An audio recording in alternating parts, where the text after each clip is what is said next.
Hello, this is Giselle Gamby, business and life coach and proud host of the Intuitive Pull podcast. We're now pivoting to season 4 with an invitation to raise the stakes. I know I was made to remind people to raise the stakes, to seize, to claim, and execute the vision that you've intuitively seen, and to never accept the crumbs. What would it mean if you raised the stakes in your own life? What would you say yes to? And what would you say an undeniable no to? Be inspired, be agitated, be activated, and most of all, hold this truth, that when you raise the stakes, the quantum field will show you dreams you didn't even know you had.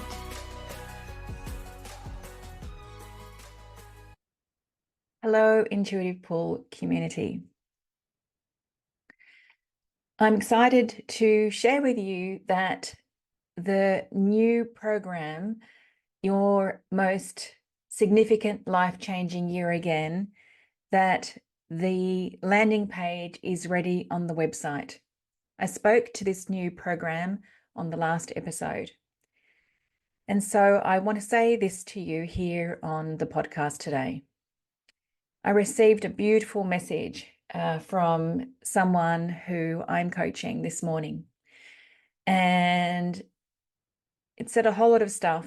And then she said in capital letters, the best year yet. This new program is in service to that, to having your best year yet. Now, this isn't for everybody. Some people aren't ready to have their best year yet. Some people are already having it. Some people are in that growth phase still of their best year yet. And then there are other people who know that the previous growth cycle that they've been on has come to completion, and that they know that they're ready for the new. They know they're ready to take a leap in to their next growth phase. And that's what this program, which is highly accessible, is in service to.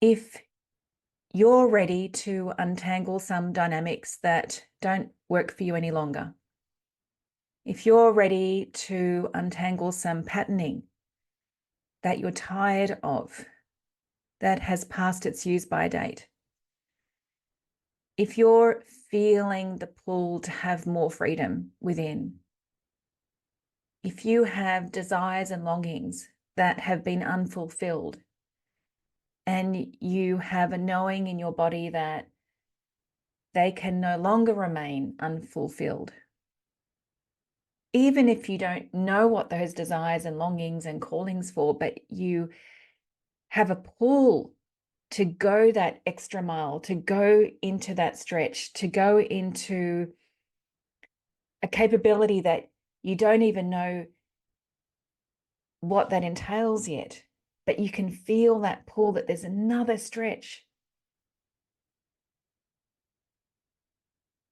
There's another experience, significant experience to have of yourself. An experience of powerfulness and authenticity, an experience of accomplishment. If you're ready to remember the magic, then please go to the show notes and click on that link, and you'll have all the information you need to see if your most significant life-changing year again program is right for you. I just want to say this, that the purpose of this program and the structure of this program is so precious to me, because I have found a way where I can work with more people in a way that does not involve the level of financial investment that it takes to work one-on-one with me. And the reason why I find the structure that I've seen to be so precious is it's because of how I've lived my life. I do not need to remember to be present. I don't need to go and schedule it into my calendar. I don't need to remember to live intuitively. It's who I am. It's how I turn up. And one of the ways in which I allow myself to be present and to connect into my intuition and my knowing is through writing notes to self. I have written notes to self, not that I called it notes to self 22 years ago, but the very first note to self that I wrote, significant note to self, had me leave my HR career and become a coach. Over the last year, I have defined them as being notes to self because I took myself away for a week to write. I took myself away for a week in Queensland. I had a pull to go and write. And what eventuated was these notes to self, these very inner, intimate thoughts, these very inner, intimate acknowledgements of how I'm feeling, of what I'm sensing, these very intimate inner acknowledgements of things that I'm struggling with, insights that I'm having, awareness that I'm having, freedom that I'm experiencing, what I'm hearing multidimensionally. It's a space where I get to acknowledge my desires and my longings. It's a space where I get to hear my callings. It's a space where I get to experience deeper meaning and purpose. It's a space where I am shown how to move forward. It's a space that allows me to see visions and dreams that I never knew I had. These notes to self that I have been writing for the last year have brought to me new programs, such as the one that I'm speaking about now, but also the program of sacred leadership, which we are now in the second cohort of, which has created incredible leadership and life-changing transformation. The reason why I am so delighted by the vision that I've seen of how I can hold this program is because it encourages you to go into the level of presence and intuition that I've lived my life by. And the way that that happens is by going into your own writing process. Somebody said to me yesterday, it's like having a year-long writing retreat. And the beautiful thing about that is it allows space for the unfolding. Rather than having the idea and then acting upon it straight away, it allows space for the unfolding. And it allows space for the unfolding in a community of peers where each person is witnessed in their unfolding, where each person is held in their unfolding powerfully. And so I encourage you to check that landing page out, to take advantage of the pre-sale fee, which is crazy. The pre-sale fee is $5,500 paid up front for a whole year's worth of holding in a group coaching environment. That's crazy. So enough said for now. And if anybody has any questions, wants to reach out to me, please do so. But for now, let's get into this episode. This episode has been in the making since Tuesday last week, where I had what I call a feather of a thought. So it's this thought that kind of just floats by, that isn't strong enough for me to grab hold of in that moment until something happens, and then I remember the value or to follow the value of that thought. So I have defined myself for many years, because it's true, as someone who is diligent and devoted to living my most authentic life, my most fulfilled life. Diligence and devotion is absolutely how I have lived my life.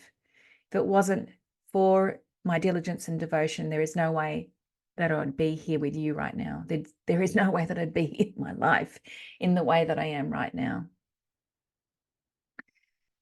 And so I'm super grateful for the way that I turn up in my diligence and devotion, and for all that it's given me, and for all that it's given so many other people, from the ripples that have happened from that diligence and devotion. Now, that feather of a thought that I had on Tuesday last week was, is diligence and devotion setting me up? Not strong enough for me to grab hold of until last Thursday on my wonderful weekly group call with my coach and my peers, when one of my peers was talking about herself and she said, I can handle anything. And I thought, I can handle anything. And there was a sense of pride, I can handle anything. And I thought, are you setting yourself up to have big things to go and handle? And so I voiced that out loud. And of course, that train of thought was correct, because she had handled, big stuff over here and big stuff over here and big stuff over here. And now there's big stuff happening right now. Now, the truth is that in her authenticity, in her true essence, she can handle anything. She's incredibly resilient and incredibly devoted to love, like I am, and to seeing love wherever, in whatever circumstance there is. And when the ego hijacks that true nature, then being able to handle anything, then it becomes an identity, a personality, that I can handle anything. And so what gets set up then is big things to handle. Now, there's an agenda underneath that. I asked her, what does the ego get back by you being able to handle anything? And what the ego got back was, well, I get to prove my existence, to resolve beliefs of not mattering, of being invisible and insignificant. I get to prove my existence. See, I can handle anything. So then I said, you know what? On Tuesday, I had this feather of a thought. And the feather of a thought was, am I setting myself up through the definition of being diligent and devoted? And so I followed that thought on that group call last Thursday. And when my ego hijacks my true nature of being diligent and devoted, then what I am setting myself up for is having to work really hard, or always having to work on something. And then what sits underneath that? What's the ego's agenda? For me, it's different to my peer. For me, well, if I work hard, well, then I'm deserving. Then I'm worthy of the things that I desire and what I'm being called into. A different agenda to what my peer had. So I thought it was really valuable to come on to the podcast and share those experiences, because a few episodes back, I talked to the title of that episode was The Game Changer That You Didn't Know You Were Looking For. And I talked to this same conversation around an identity that a client had, that she had prided herself on, of being the survivor or being a survivor. And then I shared with her, well, if you're defining yourself as a survivor, well, you're setting yourself up to have battles and challenges and things to survive at. So it seems that her process was very generous because it rippled into me. And I even shared that with her, and we had a celebration about that. So I then brought this conversation to the Sacred Leaders group call this Tuesday. And it was so powerful. It was a very emotional experience for the people on that call. And I want to share one of the setups because I have a feeling that this will also speak to you. So one of the people on the call said, I've always been a helper. I help here and I help there and I help here and I help there. In fact, in my life right now, I've got things going on with my mum, things going on with my daughters. I've got things going on out there and out there. And then she said, I think this has to do with my family of origin. Of course it does. Now, her family of origin, it was a dysfunctional situation. And what she did was her mum, who wasn't well, she went and made sure that her mum would be okay. And then she would make sure that her sisters and brothers would be okay. And I said to her, first of all, if you're defining yourself as the helper, now I just want to say this. Again, it's always this fine line between true nature and then when the ego hijacks. In her true nature, she is the most generous person. In her true nature, her heart has such a capacity to love. She is divine. I love this woman. It's what attracted me to her. Just this overflow of generosity. And it holds her in such good stead in life. Yet when the ego attaches to it and hijacks it, well, then what she's setting herself up for is always having fires to extinguish because she's the helper. So there has to be problems here and problems there and problems here and problems there so she can go and be the helper. Now, what was the agenda of that for her? Because her experience as a young girl in her family of origin was traumatic, it was unsafe for her. There was an unsafety for her. And so by being the helper, by going and helping mum and by going and helping brothers and sisters, she was then creating some sort of safety for her. So by being the helper, she was actually seeking safety. And then deeper underneath that was, if she's the helper and she's creating safety, well, then she's deserving of their love.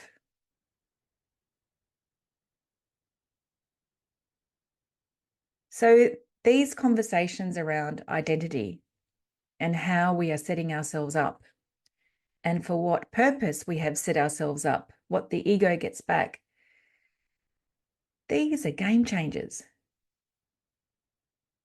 And I'm 22 years on in my personal growth process, and I'm only finding this out now. So I really hope that this episode gets the wheels turning for you. If, of course, you would like some help with identifying what we're talking about here for you because you can't see it for yourself, reach out. We can untangle this for sure. And if you have seen how you've set yourself up, I'd love to know. Please share with me. Thank you. Ciao, ciao.